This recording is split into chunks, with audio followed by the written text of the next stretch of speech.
Very, very few people and very, very few organizations can clearly state why they do what they do. And by why, I don't mean to make money. That's a result. By why, I mean what's your purpose, what's your cause, what's your belief? Why does your company exist? Why did you get out of bed this morning? And why should anyone care? What is your why? Why'd you even get out of the bed this morning? What's your why? Why do you want to do it? What is your gift? Are you an artist? Are you the talent that can produce something no one else produces as a skill or a product or a service or some impact? But life is worth living when you find purpose. If y'all gonna be great on that field, you gotta have a why. You gotta have a reason for why you do what you do.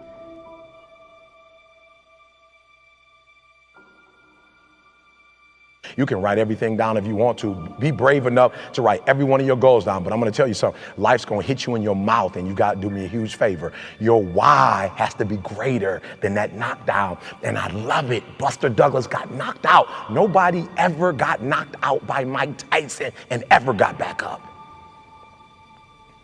It was almost a 10 count. He was stumbling. They were 4, 3, 2, 1, and ding, ding, ding, saved by the bell. And he goes to his corner. The whole world is like, yep, that's it. Once he comes back out, that's it. Mike's gonna just hammer him. And exactly that. Mike Tyson came out like, I got him. I got this kid up against the rope. Listen to me, many of you right now, life's got you up against the rope. You can't give up. You can't give in. Listen to me, if it was easy, everybody would do it. And if life's got you backed up, I need you to do what Buster Douglas did. Buster Douglas started fighting back. The world was shocked. Goliath has been knocked down. What happened? And they went to Buster Douglas and they asked Buster Douglas simply like, what happened? And Buster Douglas said, listen to me, it's real simple. Before my mother died, she told the whole world that I was going to beat Mike Tyson. And 2 days before the fight, my mother died. Buster Douglas had a decision to make. When his mother died, he could die with his mother, or he made a decision, I can wake up and I can live for mom. And he knocked Mike Tyson out simply because his why was greater than that punch. His why was greater than defeat. His why was greater than his trial and his tribulation. And I'm telling you, if you don't know what your why is and your why isn't strong, you're gonna get knocked out every single day. If you want to live a life of success, a life of complete success, happiness and fulfillment, you must find your purpose. You see, if you don't know what your purpose is, if you don't know what drives you, what inspires you, then you have no reason to improve your life. How can you improve your life if you have no reason to improve it? Why do you do what you do? Why do you do what you do? What's the reason? Why do you exist? Do you know what it takes to be great? Are you willing to go that extra mile? I tell you time and time again, you will get tired. But if you have a why, we'll give you that extra strength, that extra foot you need, that extra hour you need, the courage. Why are you different from everyone else who's trying to do the same thing you're doing? What makes you stand out? Why are you so important? Find your why. Your why will pull you up when you feel like you don't have the strength to get up anymore. Your why will keep you fighting when everyone else thinks you are out for the count. Why? Who are you fighting for? What drives you? Your purpose is that one thing that lights you up. It's the one thing that will get you up early. That one thing. When you're doing it, time stops. Your purpose may be something you don't want. It may be seeing someone in your past and thinking, no matter what, I will ensure I never end up like that. Your purpose is always something that lights a fire in you. I will do this no matter what. My family is counting on me. My friends are counting on me. I am counting on me.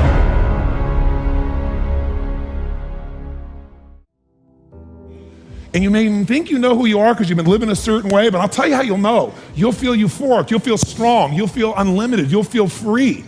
And most people, they're stating what they hope will come together, and if it doesn't happen, then they're disappointed, but they're not too disappointed because they're not too vested. I'm suggesting that you set aside time every day, if you're not doing it already, reading 10 to 15 pages of something positive every day, listening to audio programs, investing in yourself to expand your mind for what is possible. And then once you find out what you want, spend the rest of your natural life waking up and going after it. If you do what is easy, your life will be hard. But if you do what is hard, your life will be easy.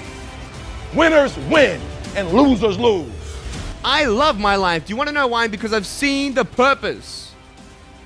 Because I have no arms, no legs. You're all listening to what I have to say. See, again, the secret's going to be this. What is an extraordinary life on your terms today? Getting clear about that. At this stage of life, where you are, where you want to go.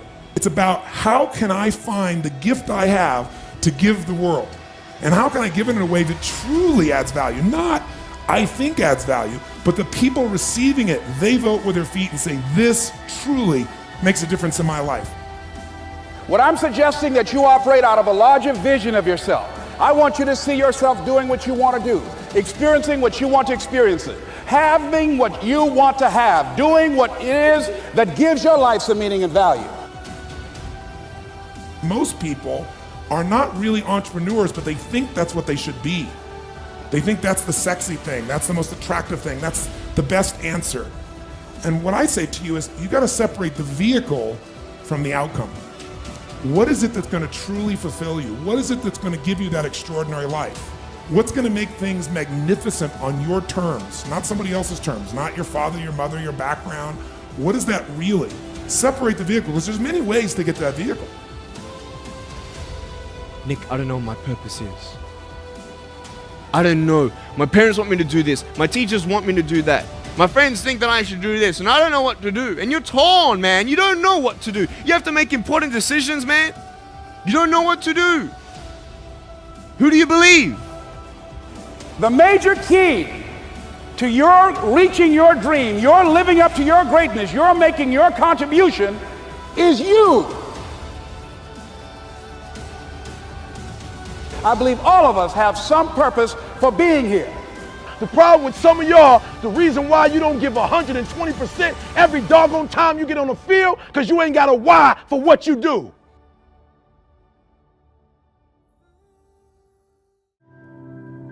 As I talked with my friends, I made an astounding discovery. 80% of them were unhappy with their lives. The most important element is for you to be able to do this, to be able to establish, most importantly, where you really are in your life today. Where are you? And where do you really want to go? What's going to create this extraordinary life? Because some of you right now, if you continue the direction you're going, are going to be successful and unfulfilled, unhappy, and stressed. See, the last chapter to your life has not been written yet, and it doesn't matter about what happened yesterday. It doesn't matter about the things that you've done that you feel guilty about. If you wouldn't do it today, you're convicting an innocent person. The first step is you got to have a vision for what it is you really, truly want. A vision is about what you're here to create. A vision that really works is one that excites you. If you say, well, my resolution, my goal, my outcome for this month, this week, this year is to lose X number of pounds, that's okay, but it's not very compelling. It has to be a compelling vision. It's got to have something that has the power to pull you, not something you have to push yourself to do. Those are two different kinds of motivation. Push requires willpower, and willpower never lasts. What will last is pull. Having something so exciting, so attractive, something you desire so much that you have a hard time going to sleep at night and you get so up early in the morning to rock it and take it to the next level. You have greatness within you. You have the ability to do more than you can ever begin to imagine. And so what I'm suggesting that you do is to stretch yourself, that you constantly look for ways as an entrepreneur, how can you begin to set yourself apart from the competition? What is it that you can do that can make you stand out? Are you incredibly good at management? You really know how to manage or lead people? Are you an extraordinary entrepreneur that can take that gigantic gut load of risk and can create the vision and attract the talent that you need and the managers and leaders? You may have all three abilities, but which one really fulfills you the most? That you've got to find something that you love and that you master that. Henry David Thoreau said, do not go where the path may lead, but go where there's no path and leave a trail.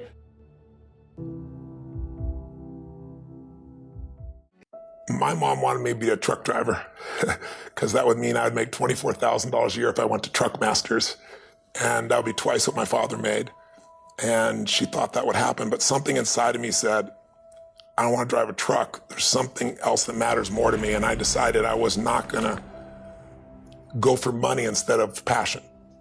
And the rewards have been pretty amazingly better than being a truck driver. It's not bad being a truck driver, it's just not what I was after. And I look back, and one of the things that helped me was my original teacher, Jim Rohn, who was a personal development speaker I went to hear when I was 17. He said something the first time I heard him, and he said, you know, it's really simple. If you want life to change, you got to change. If you want life to be better, you've got to get better. It's the only way it happens. And luck will show up for people and it'll leave them. But if you're constantly improving who you are and what you give, game over. See if you can find some ways to multiply your value to the marketplace. And he said your income will immediately start to change. See, if you go through life holding back, and most of us do, most of us, if we ask ourselves, have we done all we can do? Most of us will have to answer, no, we haven't. We've been holding back. We have ideas that we don't act on, things we want to do. We're afraid to take chances.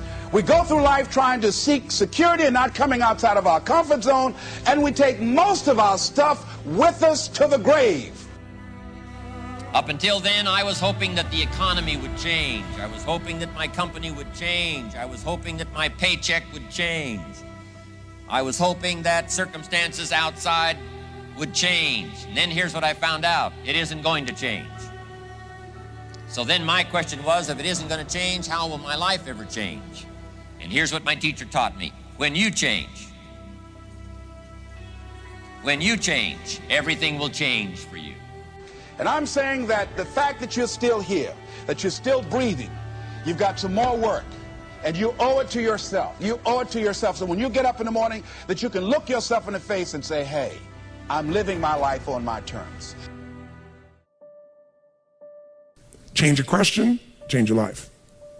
When it comes to planning your life, I want to get you to learn to ask 3 questions now. The question you want to ask yourself is, what do I want? What's my outcome? What's my result? The word RPM, the first one, is to get you focused on the target. The target is not the activity. The activity can change. It's what's the result I'm after. If you know exactly what it is you really want, what you desire, what you're really after, clarity is power. The more clear you are and specifically what you want, the faster your brain can get you there. But if you're generally saying things like, what do I want? Well, I want more money. Fine, here's $1, get out of here. Whether you get the outcome or not, whether you get that result, will be based first, do you have clarity? And the second thing is, whether you got enough emotional juice to keep going after it when things don't work out. Did you achieve the outcome? Yeah, when you're that general, you think you're not getting your goal, you are. The way you language your goal, the way you think about it, you're receiving it. I want to feel a bit better. I want to lose some weight. Fine, you lost a pound, you're done. When you get better, everything will get better for you. That's where I picked up that phrase, for things to change, you've got to change. You don't have to change the marketplace. You don't have to change the marketing plan. You don't have to change the economy. You don't have to change countries. You don't have to change circumstances out there. All you've got to do is look within and see if you can change yourself for the better. And as you change, things will start to change for you.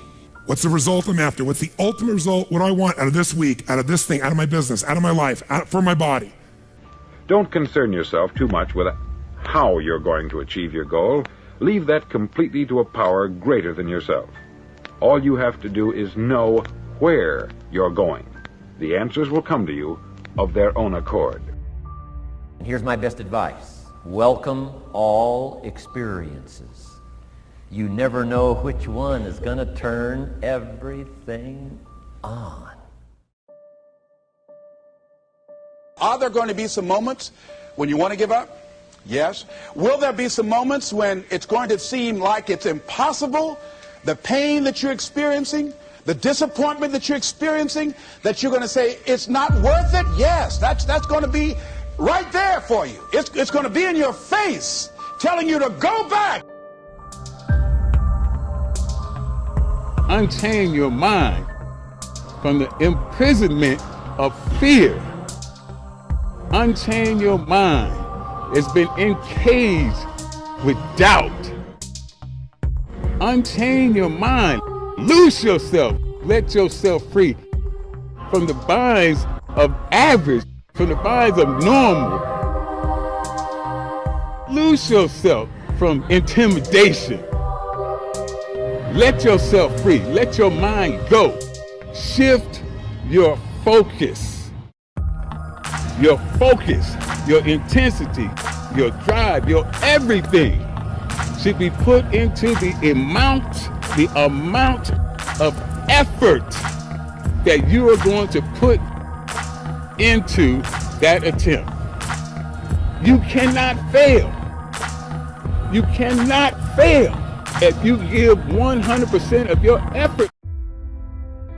When we think about changing our lives, usually that means changing your behaviors, retraining yourself, getting new habits, going out and trying them out and changing your life. This is about changing your thoughts, and then your life will change. Change your thoughts, change your life. Benjamin Disraeli said, nothing can resist a human will that will stake its existence on its purpose. Shortly put, I'll do it or die. Know that all you have to do is hold your goal before you. Everything else will take care of itself. And I can tell you that it doesn't make any difference what age you are, whether you're a teenager watching this, or whether you're someone in your 60s, 70s, 80s, or anywhere along the way. You can make that change. Every thought, every feeling, every emotion you experience in this lifetime is shaped by beliefs and values. All of your life is controlled by decisions you make. Decisions about what to believe, decisions about what to feel, decisions about what to do. And most of us are on automatic pilot, letting the world trigger us instead of taking back control of our life. And when you do that, just think of it this way. Anything you want to change. You want to change your body. You want to change your career, your business, your relationship. What to do requires the right strategy. You want to lose weight and keep it off, you can't obviously just throw your pendulum and go on some silly diet. You got to know the things that are going to give you lasting results. So we teach those strategies. But some people even know what to do, but they don't do it. And why are we able to get people to do it, to follow through? Because 80% of success in anything, my friends, is psychology, and 20% is the mechanics. What that means is there's how to do stuff and there's why to do stuff. How to do it is not that complex. And if you really learn from somebody who knows those refined distinctions, they can show you those tipping points, those things you can do where in the least amount of time you get the biggest result.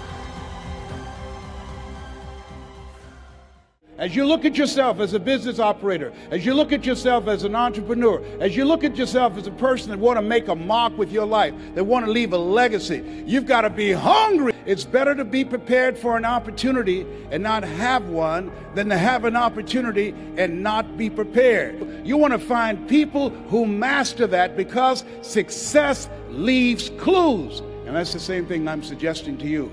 Whatever area that you want to go in it's finances, in business, insurance industry, whatever area that you're interested in, find the people who are mastering that and follow their example. Watch your relationships. They're nourishing relationships and they're toxic relationships. Nourishing relationships, they bring the best out of you. They inspire you. Toxic relationships, they drain you. People that are hungry are willing to do the things today others won't do in order to have the things tomorrow others won't have. People that are hungry believe, always strive to get on top in life because it's the bottom that's overcrowded. People that are hungry know If you want to be successful, you must be willing to do the things today others won't do in order to have the things tomorrow others won't have. If you do what is easy, your life will be hard. Complain, point at your circumstances, give up your power, blame the government, blame the economy. If you do what is easy, your life will be hard. But if you do what is hard, your life will be easy. It's hard to make a radical change in your behavior. It's hard to take ownership. It's hard to swallow the bitter pill that wherever you find yourself, at some point in time, you made an appointment to be there. That's hard. That's hard. If you do what is easy, your life will be hard. If you do what is hard, your life will be easy. You must know what you're going after.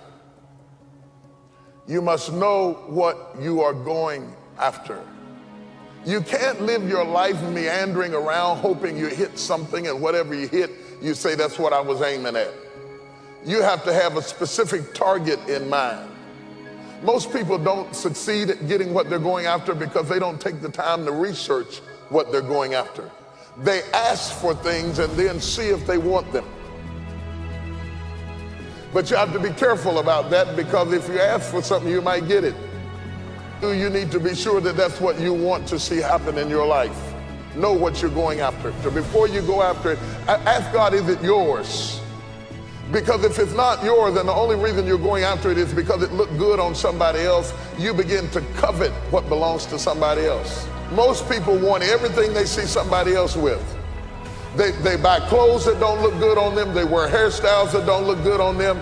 They buy houses they can't afford because they're trying to keep up with somebody else. But if you really want to be a winner, if you really want to come off as successful, if you really want to be bright, only go after things that are meant for you to have. It will make you look successful. And what makes you look bright is when you pick your battles. There are some things that you don't fight because that's not your fight. You don't get into that thing. You don't pick those battles. You don't covet what you see somebody else fight down because they're anointed to fight that. They can do that. You might not be gifted to fight that area, and you don't want to covet somebody else's battle or covet somebody else's success. Covet, and the other word I want you to think about is the word envy, because envy is the attitude that you have about other people's success. And the quickest way to stop being envious of other people's success is to know that everything in your life is preparing you for that thing, that there are in your life defining moments. This is a critical issue. There are in your life defining moments, moments that if you handle properly, they are pivotal points that change your life for a lifetime. It is at these moments that if you know what you're going after, everything that you went through before is justified in preparing you for these defining moments. Know what you're going after. Be clear about your direction. Don't wake up in the morning and see if something's going to happen. Wake up in the morning to make something happen. Get up out of the bed with an agenda. Oh, I lost half of you on that.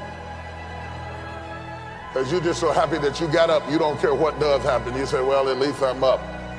But people who get up like that, nothing does happen. And the days turn to weeks. And the weeks turn to months. And the months turn to years. Years of mediocrity is what causes people to be bitter. If you want to get around bitter and complaining people, get around people who are not seeing much activity. They're bitter, they're complaining, they're cynical, and they're jealous because nothing is happening. If you want to get around less gossip and less jealousy, get around successful, busy people. Because busy people don't have time to care what's going on in your life. I have no need to investigate what's going on in your life. I have so much going on in my own life that I'm not interested in what I heard that they said that you thought, that if I thought what you said that I didn't mean if you heard it. The only people who have time for that is people who are not doing anything. and they watch your life like it's a soap opera because they're living their life vicariously through you. What's going on in your life intrigues them because nothing is going on in their life. And if you want to stop that from happening to you, wake up in the bed and know what you're going after. Get up out of the bed with an agenda. When you have an agenda, you don't spend time worrying about how you feel because it doesn't make any difference how you feel. You woke up with something to do. Wash your face. Wash your face is a significant issue because it means literally don't let your past affect your present. Wash your face means wash everything off you that you collected along your journey and prepare yourself for where you're going. Wash your past off of you so that it doesn't pollute your present. You'd be surprised at the people who have ruined where they are with where they came from. You can sit across the table to interview them, and when you start interviewing them, they start talking about what they went through and what they went through on the last job. They just wasn't ready for me, and they just didn't understand my gifting and the person of my caliber. And after a while, you can see bitterness. And the whole problem is, regardless of whether they went through a bad experience or not, the whole problem is they've never washed their face. Wash it off you. You can't go forward until you wash the past off you. I don't care how long it takes. If it takes laying on the altar, if it takes 6 months, if it takes 6 years, you cannot go forward until you wash your face. You're not ready for Boaz until you wash your face. You got too much stuff on you from yesterday. You must wash your face. Clinging issues from the past, residue that we can readily detect. I shouldn't be able to look at you and see your past on your face. It means you didn't wash your face. It is possible to be delivered from something and still not wash the effects of it out of your lifestyle. You should be surprised at the people who can't figure out why their life is being polluted. They've actually been delivered. They've actually gone on in their life, but they fail to wash from their face where they came from, and they look like where they were, and so they're still penalized as if they were where they were. Even though they've come up higher, they didn't wash their face. You got to wash your past off of you, or you will forfeit your opportunity to go forward. And you'll be angry at people and upset at people, but people wouldn't be talking about you if you would just wash your face. But you haven't washed your face. You had the academics, you had the intellect, you had the ability, you had the school loan, you had the tenacity, you did everything. You got the degree. You're in the upper echelon. You're moving amongst certain people of influence and affluence, but you're not able to handle it because you've never washed your face. You might as well be in the back of a trailer over in the project somewhere, spitting watermelon seeds over your grandmama's back porch, because for all of your training and education, you never did wash your face and prepare yourself for where you are now. And you're trying to change the whole system to fit you when you have to fit the situation. Everything's not going to change for you. You've got to anoint your face, which basically means put on a fresh attitude. Makeup does stuff. It brightened your countenance. It gave you a fresh, clean, glowing look. And that's what the anointing does. It gives you a glowing look. It gives you an effervescence. It gives you a sense of excitement. It gives you a positive attitude where you walked into a room glowing. Understand, this is something you have to put on. This is not you. You put it on. Our generation has a philosophy, keeping it real. And we think keeping it real means expressing everything you think. But keeping it real will keep you broke. It will keep you unemployed. It will keep you divorced, because people really cannot handle that. They don't want that. What they want from you is to come to work with your face glowing and walk up and say, "Good morning, may I help you today?" Because if you don't start changing your attitude, you will miss your altitude. Change your garments. Changing your garments means to prepare for something that hasn't even happened yet. And if you do this, you will look ridiculous where you are, because you are prepared for where you're going. Though you're not where you're going yet, you're already prepared for something that hadn't happened yet. Well, why would you do that? Because when it does happen, you won't have a chance to get ready. You're going to have to be ready when it does happen. Am I talking to anybody? And the other thing you have to understand is anytime you get ready for something that hadn't happened yet, you feel out of place with what is happening. You need to prepare in the direction that you're going in. I ought to be able to look at your preparation and see your destination. Your destination needs to be on you right now. Understand, my brothers and sisters, that when you do put it on, there's going to be a certain amount of peer pressure where people start treating you differently where you are because you're dressed for where you're going. But let them stare. It's worth them staring to be prepared. It hadn't happened yet, but I'm dressed for it. I'm ready for it. I'm learning about it. I'm ready to do it. I'm ready to walk into it. I'm ready to receive it. I'm practicing on being blessed. I'm getting ready for it right now. When it does happen, I'll already have my stuff. When it does happen, I'll already be in place. You ought to be ready right now for things that your eyes haven't seen and your ears haven't heard. You ought to be so ready that people who knew you before ought to be confused by what you're doing right now. You have to own your own happiness.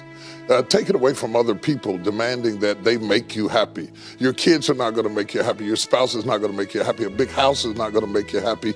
Own your own happiness and be responsible for doing those things that bring joy into your own heart, independently of life and people and money and all of that stuff. Right. It doesn't necessarily give you a happiness. You have to take responsibility of that peace and that joy that lives inside of your heart and not inside of your stuff. Enjoy the journey, not the destination.